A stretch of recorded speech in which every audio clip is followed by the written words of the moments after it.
इस कहानी के सभी पात्र और घटनाएं काल्पनिक है। इसका किसी भी व्यक्ति या घटना से कोई संबंध नहीं है। यदि किसी व्यक्ति से इसकी समानता होती है तो उसे मात्र एक संयोग कहा जाएगा। इंडियन लेडीज क्लब भाग एक अनूठा क्लब जहां भारतीय क्रॉस ड्रेसर अपने सपनों को पूरा करते थे। और आज का दिन तो इस क्लब में खास भी था। जानने के लिए सुने। यदि आपको कहानी पसंद आए तो ऊपर दी गए रेड बटन उपयोग करके चैनल सब्सक्राइब जरूर करें और लाइक शेयर करें। सूचना, हेडफोन का यूज कर कहानी सुने। चलिए आप कहानी तरफ बढ़ते हैं। नाम का क्या है? नाम तो कभी कभी धोखा भी दे सकते हैं। इंडियन लेडीज क्लब नाम भी कुछ ऐसा ही था। नाम के विपरीत इस क्लब में एक भी महिला सदस्य नहीं थी, अपितु ये क्लब तो था उन आदमियों के लिए जिनका औरतों से इतना लगाव था कि वो खुद एक खूबसूरत औरत बनने का सपना संजोए हुए थे। जी हाँ, इंडियन लेडीज क्लब या फिर संक्षिप्त में ILC एक क्लब है क्रॉसड्रेसर पुरुषों के लिए। पर इस क्लब को शुरू करने वाले सुमीत के नजरिए से ILC एक ऐसा क्लब है जहां एक मुक्त वातावरण में सभी आदमी अपना स्त्री भाव और रूप अपना सकते हैं। सुमीत अक्सर कहता था, एक खूबसूरत औरत बनकर हम इस दुनिया की खूबसूरती में इजाफा ही कर रहे हैं। एक स्त्री और पुरुष में बराबरी करने का इससे अच्छा तरीका क्या हो सकता है कि एक पुरुष सुंदर सा सलवार पहन कंधे पर दुपट्टा डाले थोड़ा तो समझ सके कि एक औरत होना कितना सुखद अनुभव हो सकता है। पेशे से सॉफ्टवेयर इंजीनियर 28 वर्षीय सुमीत की सगाई तो हो चुकी है पर अब तक शादी नहीं हुई है। उसने ये क्लब आज से करीब 3 साल पहले अपनी गिनी चुनी क्रॉसड्रेसर सहेलियों के साथ बनाया था और आज इस क्लब में 50 से ज्यादा सदस्य हैं। अपने अंदर की औरत को अपनाते हुए सुमीत अपना रूप बदल कर सुमति बन अपने किराए के घर में लगभग हर हफ्ते क्लब की एक मीटिंग रखता है जहां सभी सदस्य इस स्वर्ग में आकर अपनी दबी हुई हसरतों को उन 3-4 घंटों में पूरी करती है। आज तो इस क्लब के लिए खास दिन है और आज इस क्लब में बहुत भीड़ भी होने वाली है। बेचारी सुमति को भी आज न जाने कितने काम करने हैं। अगले 1 घंटे में आदमियों का झुंड जो इकट्ठा हो जाएगा और फिर शुरू होगा उनका ट्रांसफॉर्मेशन सुंदर औरतों में। कोई अनारकली पहन इठलाएगी तो कोई बड़े से घेरे वाली लहंगा चोली पहन कर बल खाएगी, कोई छोटी छोटी वेस्टर्न ड्रेस पहन कर इतराएगी तो कोई फूल के प्रिंट वाली साड़ी पहनकर शर्माएगी या फिर साउथ इंडिया की सिल्क साड़ी पहनकर मुस्कुराएगी। जल्दी ही सुमति का घर उस घर में बदल जाएगा जहां मानो शादी की तैयारियां हो रही होगी और कहीं दुल्हन और उसकी सखियां सज संवर कर तैयार हो रही होगी। और ऐसे खास दिन के लिए सुमीत या हमारी प्यारी सुमति जो कि इस क्लब की प्रेसिडेंट है, उसे तो कुछ फैंसी सी भारी जॉर्जेट की भारी साड़ी पहननी ही चाहिए। पर वो बेचारी तो देर होने के चक्कर में अपनी सुध बुध खोई हुई है। उसे न जाने कितने काम करने बाकी है अभी भी, इसलिए उसने एक साधारण सी लाल रंग की साड़ी पहनने की सोची। हल्की फॉक्स क्रेप कपड़े की साड़ी, संभालने में आसान और झटपट प्लेट बनाकर पहनने के लिए सबसे बढ़िया। आखिर आज के दिन बेचारी को इतनी दौड़ भाग करनी होगी, कहाँ वो जॉर्जेट की भारी साड़ी पहनकर ये सब करेगी। उसने जल्दी से साड़ी पहनना शुरू की, एक्सपर्ट थी वो इस मामले में। डिंग डोंग, दरवाजे की घंटी बजी। लोग आना शुरू भी हो गए। मैं तो अब तक तैयार भी नहीं हुई हूँ, सुमति ने खुद से कहा। वो तुरंत दरवाजे की ओर दौड़ पड़ी और साथ ही साथ अपने पल्लू को अपने कंधे पर पिन लगाने लगी। उसने दरवाज़ा खोला तो उसकी जान में जान आई। सामने उसकी सबसे अच्छी सहेली अंजलि थी। अंजलि को देखते ही उसकी आंखों में खुशी थी। ओह अंजलि, अच्छा हुआ तुम आ गई। मेरी प्यारी सहेली की मुझे आज बहुत ज़रूरत है इस घर को ठीक करने के लिए। 1 घंटे से भी कम समय बचा है, सुमति ने अंजलि को गले लगाते हुए कहा। अंजलि ने भी उसे बड़े प्यार से गले लगाया और मुस्कुरा कर सुमति की ओर देखने लगी। उसने सुमति के बालों और पीठ पर प्यार से अपना हाथ फेरा और बोली, मुझे पता था कि आज तुझे मदद की ज़रूरत होगी। कितनी बार मैंने तुझसे कहा है कि कुछ औरतों को मदद के लिए पहले से ही घर में बुला लिया कर, पर तू मानती ही नहीं है। सब कुछ कब तक अकेले अकेले करेगी। अंजलि हमेशा की तरह बड़ी प्यारी थी। सुमति का तब ध्यान अपनी साड़ी की प्लेट पर गया। दौड़ते हुए आते वक्त उसने अपना एक पैर प्लेट पर रख दिया था। उसकी साड़ी की प्लेट एक बार फिर बिखर गई थी। उसे फिर से ठीक करना होगा अपनी साड़ी को। हे भगवान, आज तो काम पर काम बढ़ते जा रहे हैं। अब इस प्लेट को भी ठीक करना होगा, सुमति ने कहा। पर फिर वो एक पल को रुककर अंजलि को देखने लगी और बोली, अंजलि, आज तो तू कमाल दिख रही है यार। हाय, कितने सुंदर फूलों का प्रिंट है तेरी साड़ी पे। गुलाबी और पीला रंग तुझ पर बहुत फबता है। तेरी ही तरह सुंदर है तेरी साड़ी भी। पर तू आज पहले से साड़ी पहन कर कैसे आ गई? सुमति जरा आश्चर्य में थी क्योंकि अंजलि हमेशा यहाँ आने के बाद ही तैयार होती थी, पर आज वो पहले से ही औरत बनकर आई थी। ओहो, मेरे पेरेंट्स, पत्नी और बेटी घर से बाहर गए हुए थे आज। तो मैंने सोचा कि थोड़ा एडवेंचर हो जाए, इसलिए मैं घर से ही साड़ी पहनकर निकल आई। सोची इस तरह यहाँ आकर तुरंत तेरी मदद कर सकूंगी। जितनी जल्दी हो सके कार भगाते हुए लाई हूँ। मैं पहली बार औरत बनकर अकेले घर से बाहर निकली थी। बहुत मज़ा भी आया और थोड़ा डर भी लगा। अंजलि हंसने लगी। पता है, जब भी सिग्नल पर रुकती थी मैं तो लोगों की नज़रें जब मुझ पर पड़ती तो बड़ा अच्छा भी लग रहा था। मैं जानती हूँ कि मेरी सहेली है ही इतनी खूबसूरत कि हर कोई उसे देखना चाह रहा होगा।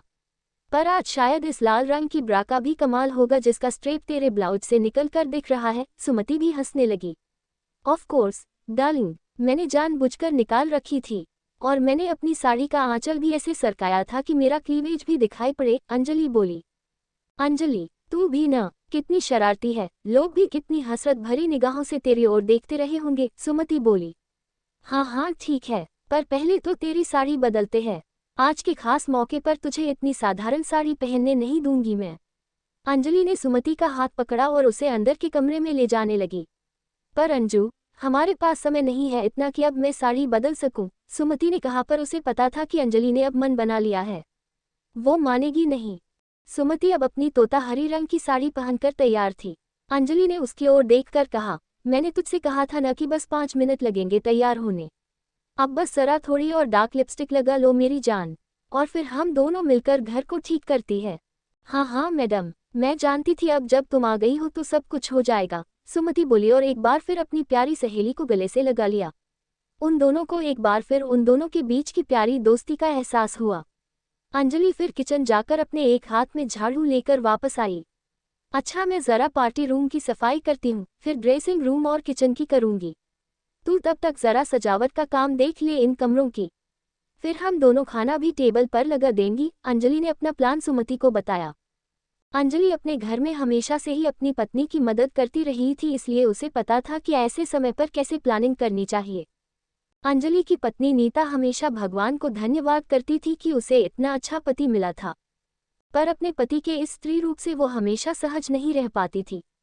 अंजलि ने कभी नीता को मजबूर नहीं किया कि नीता उसकी क्रॉस ड्रेसिंग को स्वीकार करे, पर नीता ऐसे माहौल में पली बड़ी थी जहां उसे सिखाया गया था कि वो कभी अपने पति को किसी भी चीज़ के लिए मना न करे।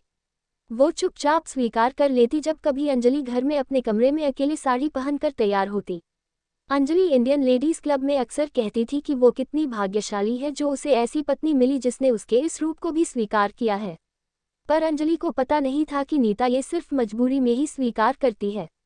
नीता के मन की बात न कभी उसने अंजलि से की और न ही अंजलि को इस बात का अंदाजा था। फिलहाल इंडियन लेडीज़ क्लब में ये दो औरतें, अंजलि और सुमति, काम में जुटी हुई थी। अंजलि ने हर कमरे को साफ कर दिया था और सुमति ने हर कमरे की सजावट कर ली थी। अब बस 15 मिनट ही और बचे थे जब सभी उस घर में आना शुरू कर देंगे। अब बस उन्हें वो मेज सजानी थी जहां सभी के डिनर का इंतजाम होगा। वे दोनों खाना और एपेटाइजर लोगों के तैयार होने के बाद गर्म करेगी, ऐसा उन्होंने तय किया। एक बार फिर दरवाजे की घंटी बजी और इस बार दरवाज़ा अंजलि ने खोला। दरवाजे पर इस वक्त इस क्लब की तीसरी संस्थापक मधुरिमा थी। कोई भी मधुरिमा को देख ले तो सबसे पहली नज़र उनके भरे पूरे दिखने में मुलायम स्तनों पर जाती थी। एक क्रॉस ड्रेसर के पास असली स्तन हो, इससे बड़ा उपहार भगवान उसे और क्या दे सकते हैं, ऐसा उस क्लब की दूसरी औरतें सोचा करती थी। पर सच तो ये था कि मधुरिमा के स्तन उसकी बीमारी और कुछ दवाइयों की वजह से थे। पर हंसमुख मधुरिमा ने उसे हंसते हुए स्वीकार कर लिया था।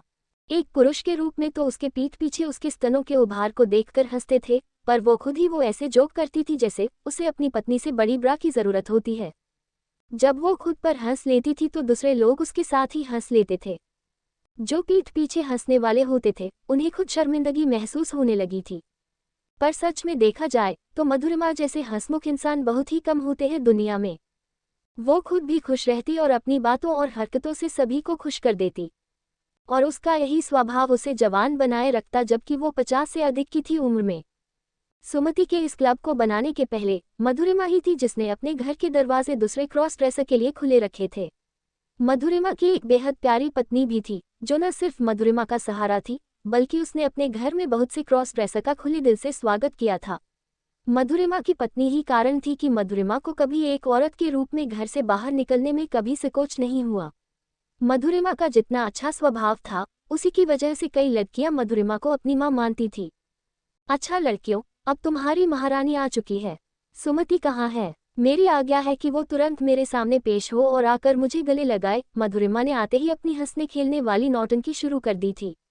माँ, मधु की आवाज़ सुनकर सुमति भी खुशी से दौड़ी चली आई। सबसे पहले मिलते ही सुमति ने झुककर मधु के पैर छुए। देख रही हो अंजलि, मैंने इसे गले लगाने कहा और यह मेरी आज्ञा की अवहेलना कर मेरे पैर छू रही है। मुझे तुरंत एक हक चाहिए, वरना इस बात की सजा मैं इसे चूम कर दूंगी। मधु की नौटंकी जारी रही और उसने झुकी हुई सुमति के कुल्हों पर एक प्यार भरी चपत मारी। आउच! माँ, क्या कर रही हो? कितना इंतजार कराई तुम? क्या अपनी बेटी की पार्टी को सक्सेस नहीं बनाओगी आज तुम्हें अच्छा लगेगा कि तुम्हारी बेटी की पार्टी फ्लॉप हो? बोलो। सुमति ने भी नाटक करते हुए गुस्सा दिखाया। दोनों ही माँ बेटी ड्रामा क्वीन हो। चलो अब काम पर लग जाओ, लोग आते ही होंगे। अंजलि ने हंसते हुए कहा। हाँ माँ, तुम जरा अपनी फेमस सलाद तैयार कर दोगी? सुमति ने मधु से कहा। ओह, तो मैं सिर्फ सलाद बनाने के लिए याद आ रही थी तुम्हें। अच्छा, तुम दोनों इतना कहती हूँ तो मैं मना कहाँ कर सकती हूँ। हाय, ये माँ होना भी न आसान नहीं होता।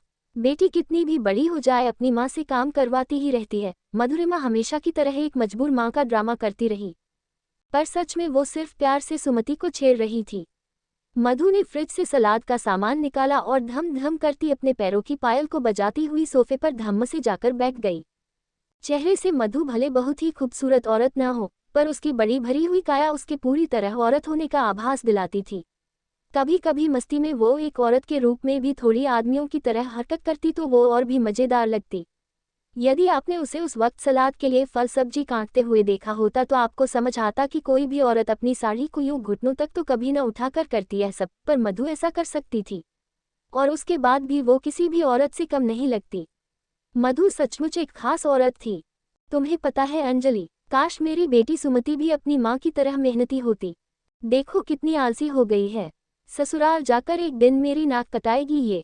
पर मुझे ज़्यादा चिंता इस बात की रहती है कि कितनी दुबली हो गई है ये। एक माँ के लिए सबसे खुशी की बात होती है कि उसकी बेटी अच्छे से खाए और सेहतमंद रहे, पर यह है कि जब तक डाइटिंग ही करती रहती है। मुझे देखो, मैं यहाँ 90 किलो की हो रही हूँ और यह 60 किलो की भी नहीं है। काश ये अपनी माँ की तरह होती। कौन करेगी इस सुखी दुबली लड़की से शादी? सोच सोच कर ही अब तो मेरा भी वजन कम होने लगा है। मधुरिमा एक असली माँ की तरह सुमति को छेड़ना नहीं भूलती। मधु की बात सुनकर अंजलि जोर जोर से हंसने लगी, तो सुमति भी अपनी जगह से उठकर मधु के पीछे आकर सोफे पर बैठ गई और मधु को पीछे से गले लगाती हुए बोली, माँ, यदि मैं तुमसे तुम्हारी तरह एक चीज़ पाना चाहूंगी तो वो है तुम्हारे बड़े बड़े बूब्स। सुमति की बात सुनकर मधु छत की ओर देखकर बोली, हे भगवान, कैसे बेशर्म बेटी दी है मुझे। सुमति और मधु के बीच की छेड़छाड़ और कुछ देर चलती रही और अब इंडियन लेडीज क्लब के और सदस्य भी आने लग गए थे। घर में अब चहल पहल थी। आने वाले लगभग सभी सदस्य एक आदमी के रूप में आए थे, पर अब सभी अपने सपनों की औरत बनने में मशगूल हो गए थे। इंडियन लेडीज क्लब अब जाग गया था और वातावरण में खुशियां अब बस बती ही जा रही थी, और खूबसूरत औरतों की हंसी और खूबसूरत बातें अब माहौल को और खुशनुमा बना रही थी।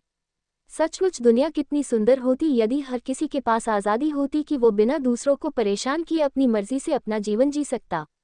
सुमति ने अपने आसपास हंसती खेलती सजती संवरती औरतों को देखा और उसे मन में एक सुखद अनुभूति हुई, यह सोचकर कि उसने ये इंडियन लेडीज क्लब इन औरतों के लिए बनाया है। क्रमशः भाग 2 का इंतजार करें, जल्दी ही अपलोड होगा। सभी भागों के लिए चैनल को सब्सक्राइब करके रखें। कहानी अच्छी लगी हो तो अपने दोस्तों को भी शेयर करें। धन्यवाद। Image credits, Indian TV shows. No copyright violation intended. Image will be removed upon request if requested here. I know you told your